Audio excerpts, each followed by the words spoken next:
is fucking up your manifestations. I don't understand what's going on. Hey legends, this is I Am Manifestation. I'm your conscious manifestation coach, Cerise, and I help you get out of your own way so you can manifest your version of an awesome fucking life. Why do I always have trouble wrapping my mouth around my own name? Today, I wanted to talk about how social media is fucking up your manifestation. Yep, I know a lot of you aren't going to want to hear it, but if my 18-year-old client, my youngest client, affectionately known as Fetus, you know who you are, I know you watch these, can step away from Be Real or whatever it is the kids are using these days. I'm 37, I don't fucking know. Then you can too. And when I was talking with my client, before I go into why it's fucking things up for you, when I was talking to this particular client about it, who, for the lads, was also the one who gave a success story that I posted recently. Initially, we were talking about it, and I was like, how do you feel about stepping away from social media? Because it's a big trigger for people, right? He's like, yeah, I mean, I feel okay about it. Because, you know, we had talked about how it was a bit of a trigger. It was setting his thoughts on a trajectory that wasn't conducive to him already having his manifestation. And I said, what is a time frame that you feel okay about at least starting with? And you can set yourself a reminder. And after that amount of time, you can decide whether you want to continue or not. A lot of the anxiety that people get about not being on social media is that they're not going to see things. But it's like you not seeing things means that you can just stick with the new story, and there's nothing throwing you off that. There's nothing that you have to counteract with thoughts because you're not seeing or hearing about it, right? So for him, I think I said, is 2 weeks too much? He's like, yeah, that seems like a bit overwhelming. That's cool. We went with 1 week.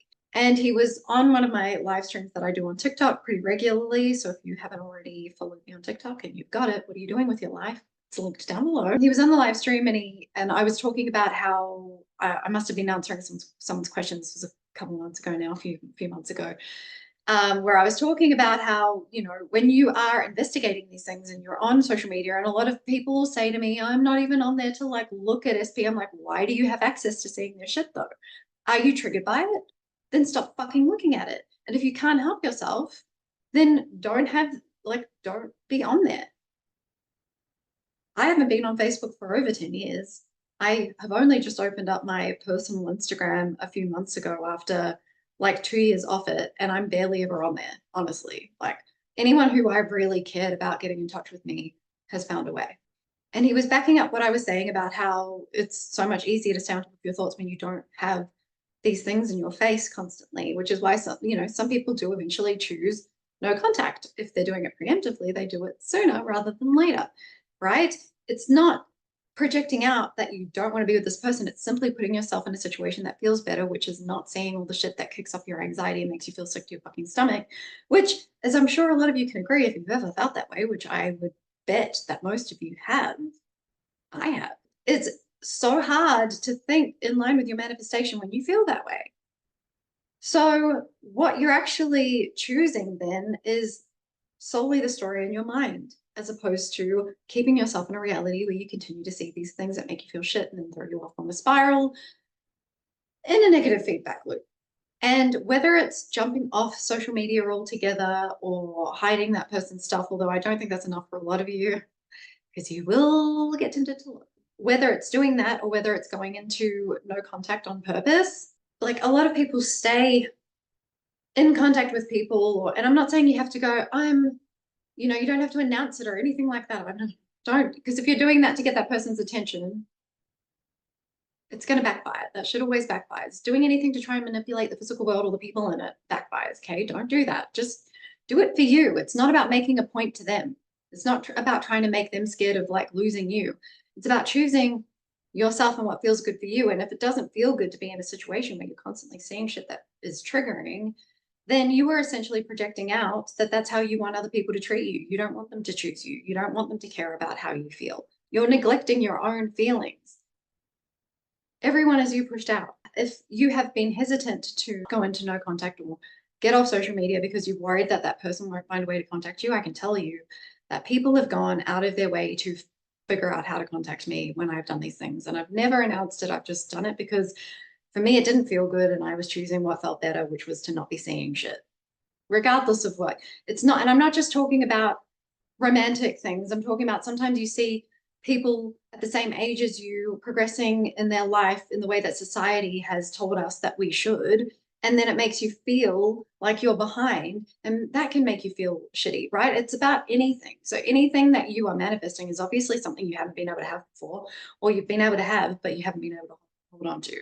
And these things, anything you see, you think, and say, including the content you take in, is contributing to your belief systems, including your limiting beliefs, right? So curating what you're taking in, what you're giving your attention to, is all helping. Like Abraham Hicks talks about your vortex, right? I never used to fucking understand what Abraham Hicks was saying until I came to understand conscious manifestation via the law of assumption, a modern interpretation of the law of assumption. Now I totally understand. The vortex, it sounds woo-woo, but the way I see it now is it's really just giving your attention to the things that make you feel good and that are in line with the version of you that would already have the things you want. And when you're doing that, you are not giving that same attention or time to the things that you don't want. And so then what ends up in your vortex is the things that you're choosing for yourself. You're giving your attention to the versions of people that you choose to be around. When you're constantly looking at what you don't want, that's the shit you're putting in your vortex, right? Now, I don't want to go too much into that. I say it all the time. It's the same thing. Law of assumption and law of attraction are the same thing. They're just different manuals for the same shit. Same as a lot of the concepts under the spirituality umbrella. But I feel like law of assumption is definitely appeals more to overthinkers, analytical people. And a lot of the reasons why a lot of you are overthinkers and analytical are because you've been through hardships, heartbreaks, traumas, and it's a propulsion being created by what's being filtered through here, stored here as feelings. Yes, feelings matter. They are not what manifest, but because this is the seed, but you store memories here in the forms of feelings. And then you get stuck on that negative feedback loop. So regardless of how many new thoughts you put into your mind, if you have gone through any of those sorts of things that I just mentioned, you do find that you're quite an anxious person, then you'll find that it's either going to be that you're constantly going to have to be on top of your thoughts, which is exhausting, or that you can do the things that I integrated into my practice when I realized that the thoughts piece was not enough. I used the analogy, I think, in my last video of like, you are pouring thoughts into a glass with two different solutions in it with two different molecular weights, to give like an analogy, right? And let's say the feelings are the other water and the oil is the thoughts that sit on top. If you don't release any of that water, funnily enough, water is, and again, I don't consider myself a spiritual person that really these days, because I see how science backs up a lot of ideas of conscious manifestation. But I used to consider myself quite the hippie, and water in tarot is emotions, and water signs are seen to be emotion, right? So the water at the bottom is the feelings that have been stored, and the oil is the thoughts. And we know that oil floats on top of water, so you just keep pouring more water on oil. That water is going to stay in the bottom, the same amount of water, which is your memory stored as feelings. So you need to release those emotions somehow. And for a lot of people, again, who have gone through like hardships, heartbreaks, and trauma isn't necessarily something heavy. It could just be something small that in the isolated incidences didn't seem like a big deal, but over time really chipped away at you. If you don't release that, then you're simply just going to have to constantly pour the new thoughts on top, because if you're pouring more liquid into the vessel, it's going to start overflowing.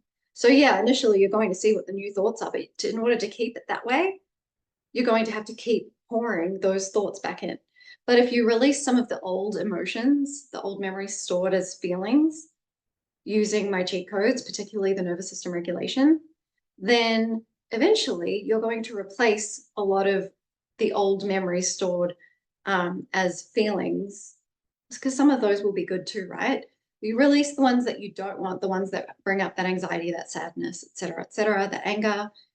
And then you have more feelings in there that are propelling more positive thoughts, getting you into a more positive feedback loop. What I found personally is, getting back to what the video is about, tangents. I have found that where I used to have a bit of an addiction to social media, which most people probably do who have it, that addiction kind of switched to not looking. And whenever I kind of have gotten the urge to have a look, I've asked myself, like, if I saw something right now that I didn't like, would it throw me off? Is it worth looking?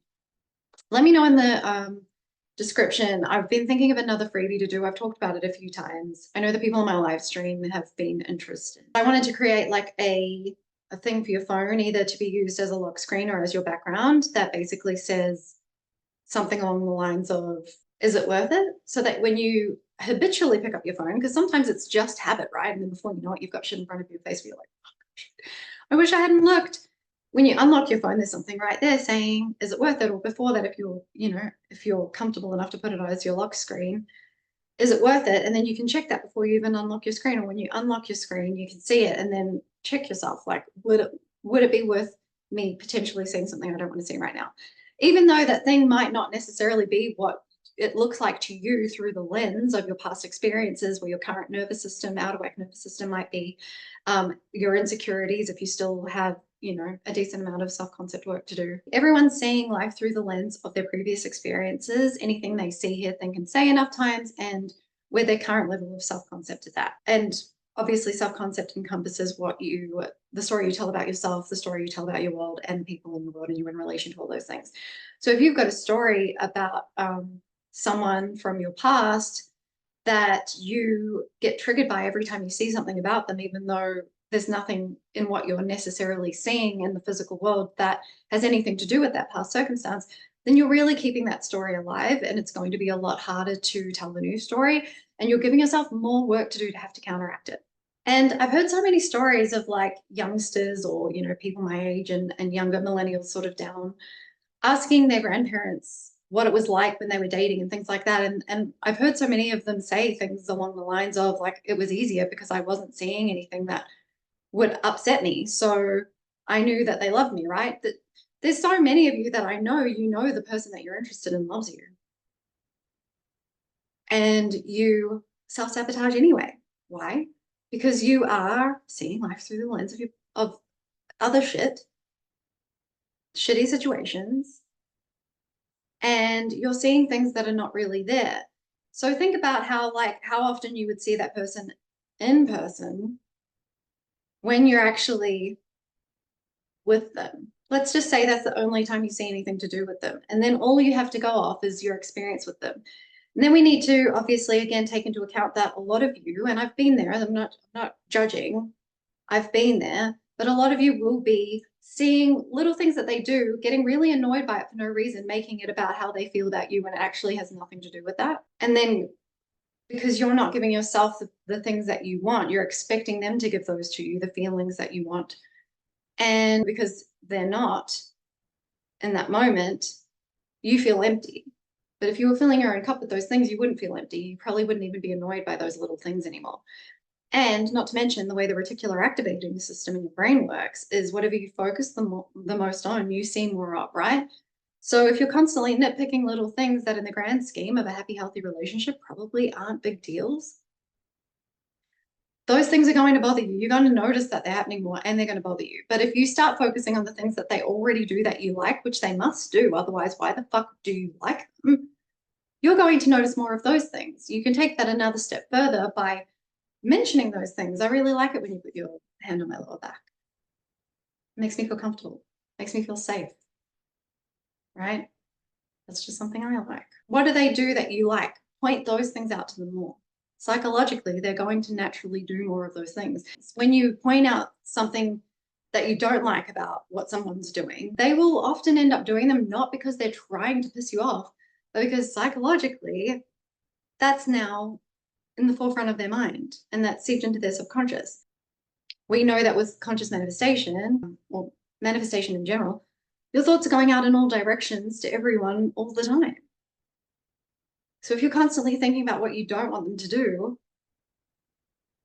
it's the same thing as someone thinking about something constantly that they don't want to do themselves because they're worried about fucking up, and then they do it. And I've done it. I've been like, don't do it, don't do it, don't do it.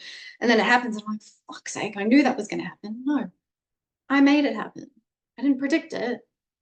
I manifested it. Think about, let's just go way back, right? In the times of when two people who were in love lived in fucking different castles miles away from each other and they sent letters to each other. Do you think that they were worrying about the other person seeing someone else whilst they were waiting for their love letter, response to their love letter to come to them? No, because all that they could see was the letter that they had saying, I love you, I love you, I love you. And when they saw them in person, I love you, I love you, I love you. And there wasn't anything to be misconstrued. They couldn't see, they didn't have the internet, they didn't have social media in their faces. Like showing them pictures of them standing next to someone for someone to misconstrue when they're looking through the lens of previous heartbreaks, hardships, traumas, right? I'm not saying you have to get off social media altogether. It's part of the modern world. I use it for my business more than anything. But, again, my personal experience is the people who have really mattered to me have always found a way to contact me. Whether they've sometimes they email my mom, sometimes they've found my mom on social media and asked my mom for my email or whatever. People that I haven't been friends with for almost 20 years, thinking of me, funnily enough, often when I've thought about them and sometimes about how I wish I'd done things differently in terms of the friendship ending or even romantically, whatever it might be. And they find a way. So if the only reason that you're staying on social media, knowing that it is constantly triggering you, is because you're worried that the people that you're interested in interacting with or being involved with are not going to be able to contact you. They will. They will find a way. And it's not a matter of if they wanted to, they would. It's a matter of what you're thinking. They're getting your thoughts as their own ideas. But yeah, I would highly encourage you guys taking a break. Do what I suggested to my client. My client said 2 weeks is too much, too overwhelming to think about. And he did 1 week. He set a reminder for himself in a week's time saying, do I want to get back on? And he weighed it up. And I said, in that moment, ask yourself, is it worth potentially seeing something that throws me off my progress from the last week? And I think he extended the time that he was off social media for. And like I said at the start of the video, he was a success story a couple of weeks ago. And success stories for me are not, I got a text message from someone. I've made a video about that as well. I'll put that here. That's, to me, is not a success story. If someone is manifesting a happy, healthy, committed relationship with someone, then them receiving a text message, whilst it's cool, and I will encourage you if you give me that information, that's not something that I'm going to share on here as a success story, because that's not you want a long-term, happy, healthy, committed relationship. All of these coaches that is sharing text message ones, we don't know what happens after those texts. Do those people self-sabotage because all they're focusing on is the thoughts? And then the conversation stops, let alone getting to a fucking happy, healthy, committed relationship. Anyway, not going into that tangent. I get fired up about that shit. If you're interested in my cheat codes that help my clients and my followers, I have a solid self-concept course coming out soon. So if you want the opportunity to get a 50% off code when it's released, whether you feel like you would purchase it now or not, it doesn't hurt to have that code when it is released, because only the people on the wait list in the description below will get that code. Do me a solid, please. Like, share, comment, and subscribe. It's your interactions with my videos that help push them out to more people, and will allow me to keep creating free content in a longer form with more information for you guys. It would be much appreciated. Thank you in advance. Thank you as always for being here, you fucking legends. Don't ever forget it. And until next time, have a good one.